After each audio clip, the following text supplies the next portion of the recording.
আমি সম্মানিত হয়েছি তোমার উসিলায়,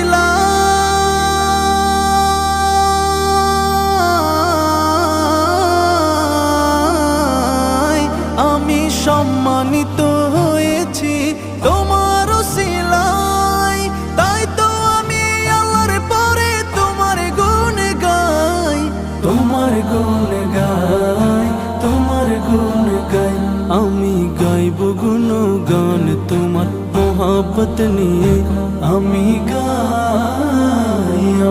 গাইব গুণগান তোমার মোহাব্বত নিয়ে। আমি মরতে চাই তোমার প্রেমিক হয়ে, ইয়া রাসূলুল্লাহ ইয়া হাবিবাল্লাহ, ইয়া রাসূলুল্লাহ ইয়া হাবিবাল্লাহ। সকল নবীর চেয়ে তুমি